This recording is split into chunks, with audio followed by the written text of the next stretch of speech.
Por lo tanto, si esta es la profundidad donde se encuentra el tumor y yo inyecto un rayo X, entra, tiene su máxima efectividad a pocos milímetros de la superficie y luego va perdiendo efectividad. Las técnicas para erradicar tumores son las siguientes. Operación para extirparlo. Quimioterapia para destruir las posibles partes que hayan quedado para que a través de alimentación de químicos, inyección de químicos en el cuerpo, tratar de destruir las células tumorales que pueden haber quedado y que son mucho más sensibles a ese químico que las células sanas.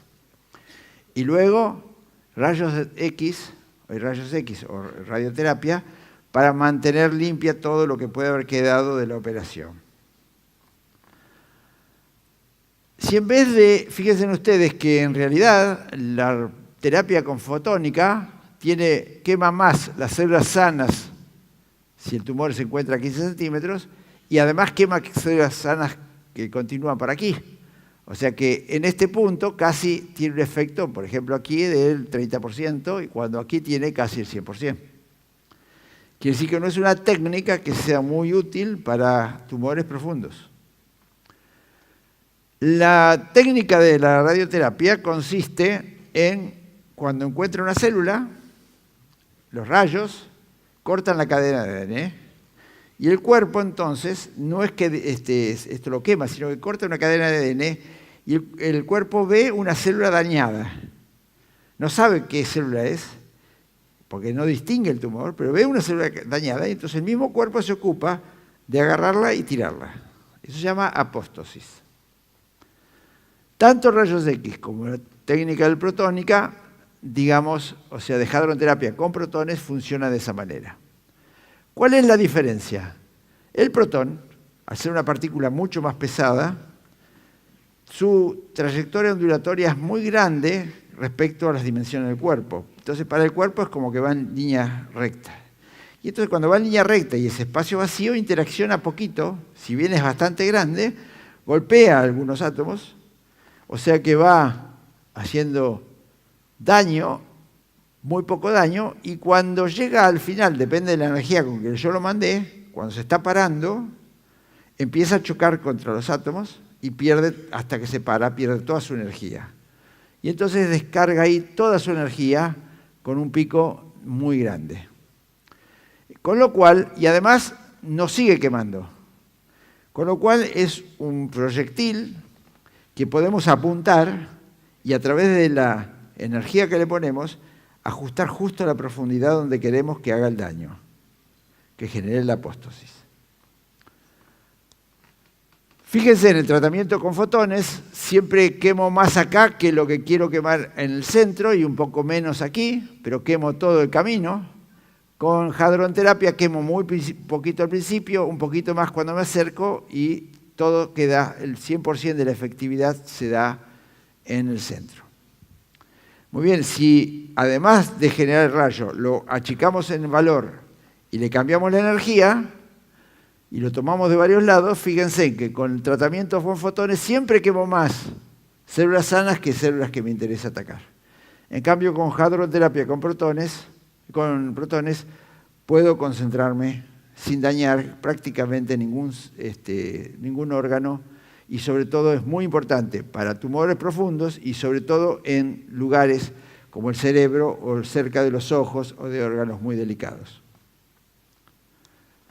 Para ver el funcionamiento, este sería un haz de protones. A medida que va cambiando el color es su efectividad. Si ahora tengo un tumor y cambio la posición y la energía, puedo lograr ir tratando todo el tumor con altísima precisión. Si eso lo junto con un tomógrafo PET, que lo veo perfectamente, puedo programar todo un tratamiento. Esto se llama escaneo. Fíjense en los resultados con terapia convencional, un tumor detectado a los 5 años, su expectativa de curación es menor que el 35%. Para el espectro de tumores, algunos tumores con protónica logro el 70%, el doble, y para otros casi el 98%. A medida que nos acercamos a una detección precoz, prácticamente con protónica tenemos siempre la posibilidad de atacar los protones con 100% de éxito. En un último congreso que estuve hace 2 años, un médico decía: yo hoy con las técnicas que existen no estaría preocupado por los tumores, sino estoy mucho más preocupado por el Alzheimer, como enfermedad complicada. El problema de esto es que se requiere una instalación muy grande. Este es un acelerador lineal, sistemas de curvatura, es decir, es un acelerador como el del CERN, pero nada más que de 4 manzanas, o sea, es más chiquito. Tiene aquí el sistema de escaneo, que se llama Granti. Esto es una máquina muy grande y ahora la vamos a ver. Esto es una maqueta de 2007 que fue construida y entregada en 2009 en Heidelberg, Alemania. Este es el lugar, este es el hospital, ahí tienen la sala, ahí tiene acelerador lineal, acelerador de radiofrecuencia, acá están, imanes de enfoque, entrada y salida, imanes de curvatura. Luego aquí ven la sala de tratamiento, imanes de enfoque, aquí ven el sistema giratorio alrededor del paciente, aquí dentro hay un acelerador para ir modulando la energía y este además se mueve en forma alrededor del paciente.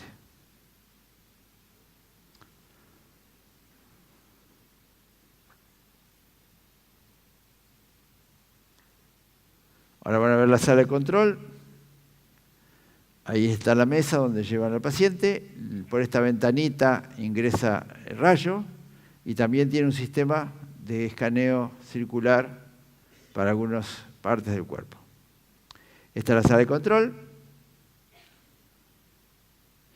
Y ahí, digamos, la radiografía donde se quiere atacar el tumor y el operario.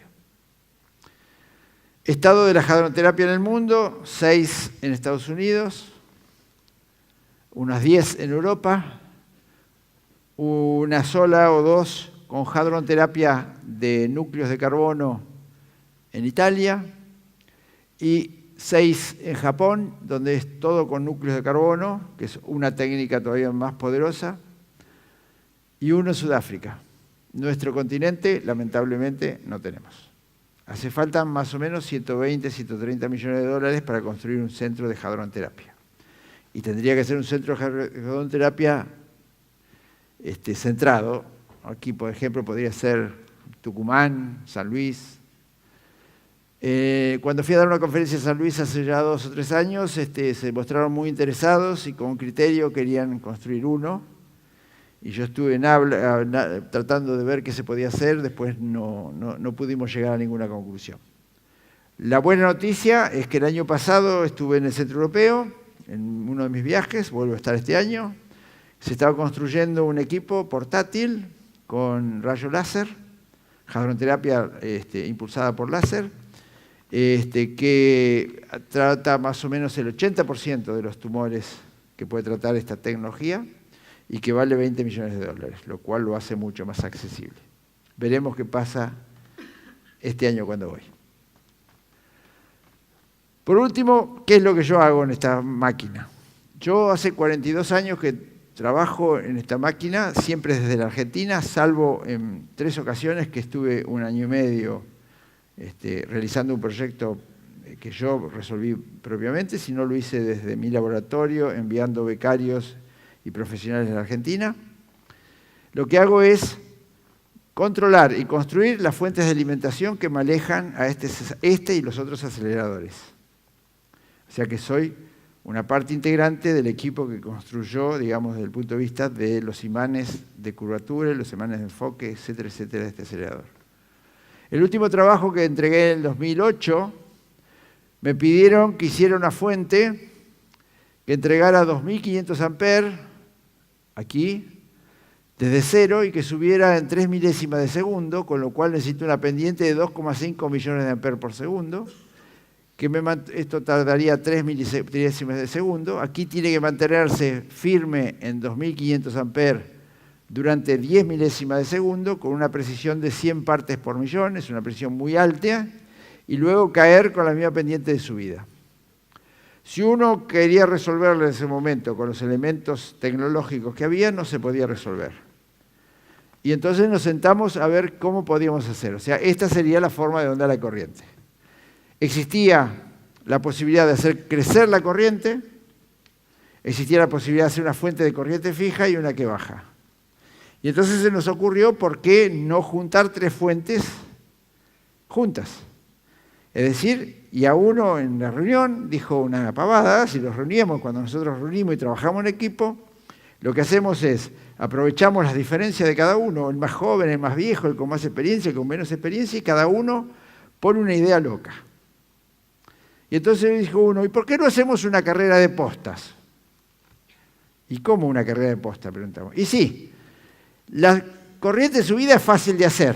Imaginemos que esa corriente de subida es un atleta que está corriendo de cero, empezó a correr a llegar hasta una máxima velocidad. Y cuando estaba por empezar a cansar, que eran los 3 milisegundos, otro atleta que estaba parado un poquito más atrás de la línea donde hay que pasarse la posta, empieza a correr. Y cuando llegan los dos, lo hacen de forma óptima, a la misma velocidad, y pueden pasarse sin problema la posta. Y luego, cuando llega a la próxima línea amarilla, hay otro atleta que está un poquito antes, empieza a frenar, porque va a parar justo para llegar hasta la misma situación, y a partir de ahí empieza a frenar. Bien, y eso es lo que hay que hacer. Y nos pareció una buena idea. El único problema es que si nosotros no hiciéramos eso de la posta, cuando queremos cortar una fuente y poner la otra, nunca la podemos hacer en la misma condición. Entonces se producen transitorios, y no puede haber transitorios en esta especificación. Y entonces se nos ocurrió que eso era posible.